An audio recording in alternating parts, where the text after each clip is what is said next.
सामान्य हिंदी में कारक चिन्ह के बारे में आज पढ़ना है। संज्ञा या सर्वनाम की क्रिया के साथ भूमिका निश्चित करने वाले शब्द कारक कहलाता है, या दूसरे शब्दों में क्रिया के साथ सीधा संबंध कारक कहलाता है। तो ये कारक का डिफिनीशन है, इसका एग्जांपल है जैसे पुलिस ने चोर को डंडा से मारा, तो यहाँ पर ने कारक चिन्ह का प्रयोग हुआ है। ये ने है, ये कारक चिन्ह है, और पुलिस जो है ये कर्ता है और मारा जो है क्रिया है। तो जो काम किया जाता है जैसे मारना, यहाँ पर जो काम हुआ है मारने वाला, तो ये मारा क्रिया हो जाएगा, और कौन मारा है वो कर्ता होता है। जैसे पुलिस ने चोर को डंडा से मारा, तो पुलिस मारा, इसलिए पुलिस हो जाएगा कर्ता। उसके बाद है कारक चिन्ह का दूसरा नाम परसर्ग होता है। ठीक है, कारक चिन्ह का दूसरा नाम परसर्ग होता है। कारक चिन्ह की संख्या हिंदी में 8 होती है, संस्कृत में कारक चिन्ह की संख्या 6 होती है, कारक चिन्ह में कुल विभक्ति की संख्या 7 होती है। उसके बाद है संबंध व संबोधन कारक संस्कृत में नहीं होते हैं, इसलिए संस्कृत में कारक चिन्हों की संख्या 6 होती है।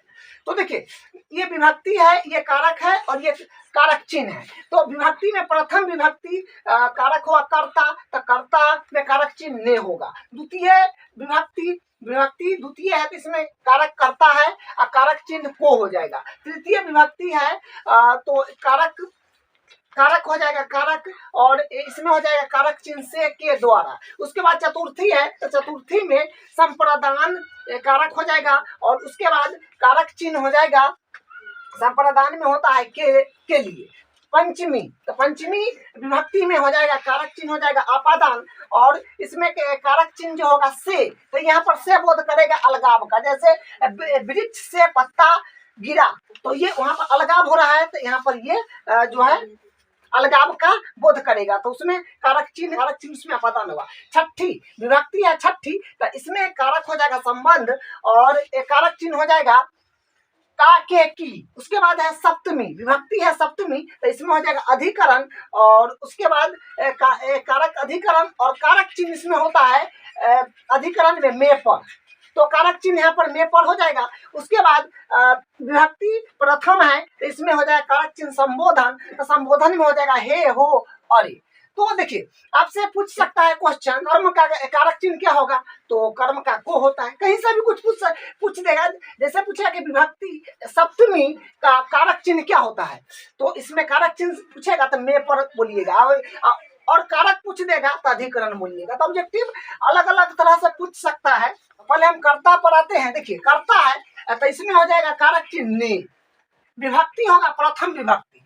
कर्ता कारक का डिफिनीशन आपका हो जाएगा यहाँ से, जो किसी कार्य को करने के लिए स्वतंत्र हो, कर्ता कारक कहलाता है। ठीक है, जैसे है वह स्कूल जाता है तो वह हो जाएगा कर्ता कारक, बच्चों ने क्रिकेट खेलता है तो बच्चों हो जाएगा कर्ता कारक, और यहाँ पर है राम खेलता है तो राम हो जाएगा कर्ता कारक, और मामा ने खाना खाया तो मामा यहाँ पर हो जाएगा कर्ता कारक।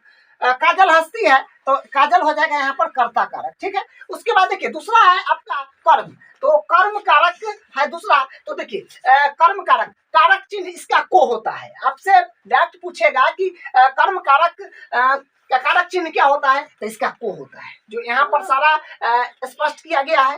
अब उसके बाद देखिए इसका विभक्ति, तो यानी कर्म कारक का विभक्ति जो होता है वो द्वितीय विभक्ति होता है। कर्म कारक में कौन सा विभक्ति होता है, तो द्वितीय। उसके बाद इसका डिफिनीशन हो जाएगा कर्ता कारक का, कर्ता जिसे ज्यादा चाहता हो या क्रिया का प्रभाव जिस संज्ञा या सर्वनाम पर पड़ता है वहां कर्म कारक होता है।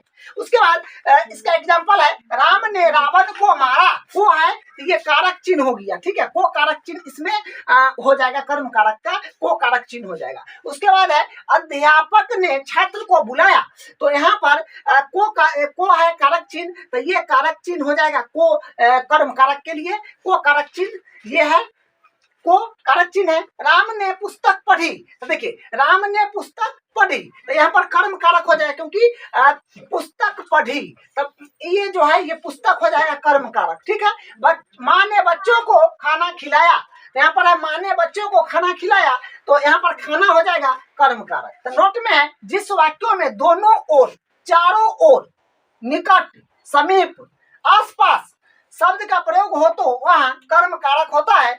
जैसे विद्यालय के दोनों ओर तालाब है, तो दोनों ओर यहाँ पर हो जाएगा कर्म कारक। गांव के चारों ओर पेड़ है तो कर्म कारक। तो क्वेश्चन अगर ज्यादा हार्ड करेगा तो ये यहाँ से इसको ध्यान रखिएगा, तो ये सब अगर आ जाएगा तो उसमें हो जाएगा कर्म कारक। इसके बाद है करण कारक। तो करण कारक का कारक चिन्ह है से, के, द्वारा।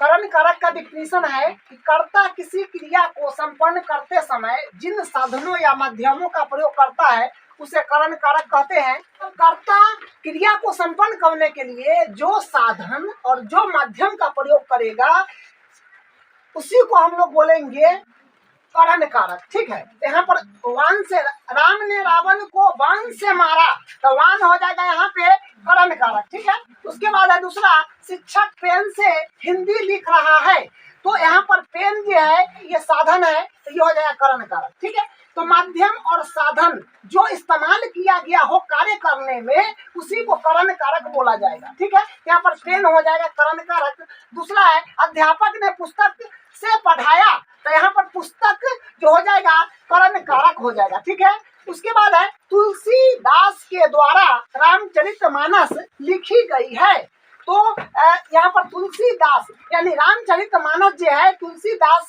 जी ने लिखे हैं, तो ये करण कारक हो जाएगा तुलसीदास। और यहाँ पर ध्यान दीजिए एक बात, जैसे मान लीजिए कि कहेगा कि सुहान आंख से काला है, मतलब बीमारी का बात अगर हो तो करण कारक बोला जाएगा। या फिर कहेगा कि सुहान लंगड़ा है, तो इस सब का बात होगा तो करण कारक में ही उसको समझा जाएगा। ठीक है, अब उसके बाद है इसका अगला संप्रदान कारक। कारक चिन्ह इसका होता है के लिए। संप्रदान कारक में चतुर्थ विभक्ति होता है। और उसके बाद इसका संप्रदान कारक का डिफिनीशन हो जाएगा जिसके लिए क्रिया की जाती है या जिसे कुछ दिया जाता है संप्रदान कारक होता है। या फिर आप बोलिए कि जिसे कोई वस्तु स्वेच्छा से दी जाए तो वो भी संप्रदान होगा। या फिर बोलिए कि जो वस्तु हमेशा के लिए दी जाए वह संप्रदान कारक होता है। या फिर यहाँ से बोलिए कि जहाँ कोई भी वस्तु या पदार्थ दान दक्षिणा भीख दीक्षा भेंट उपहार के रूप में दी जाए वह संप्रदान कारक होता है। तो यहाँ से ये क्लियर हुआ कि दान दक्षिणा उपहार जो देने का बात होगा तो संप्रदान कारक हमेशा होगा। ठीक है, इसका एग्जाम्पल राम ने रावण को सीता के लिए मारा, तो सीता यहाँ पर हो जाएगा संप्रदान कारक। उसके बाद है राधा अपने बहन के लिए साड़ी लाया, और के लिए जो होगा ये संप्रदान कारक हो जाएगा इसमें। उसके बाद राजा ने ब्राह्मणों को गाय दान दी, तो दान दक्षिणा हुआ, तो यहाँ का संप्रदान। उसके बाद सेठ जी ने गरीबों को कंबल बांटा, तो कंबल हो जाएगा संप्रदान। उसके बाद है मुझे रसगुल्ले बहुत अच्छे लगते हैं, तो यहाँ पर अच्छे जो होगा संप्रदान है। देखिए इसको थोड़ा ध्यान दीजिएगा, जो वस्तु हमें रुचि कर लगता हो संप्रदान कारक होता है। तो बोल पाते हैं तो ये सब जो होता है अपना अंदर से अंदर रुचि होता है, तो वहाँ पर जो होता है संप्रदान कारक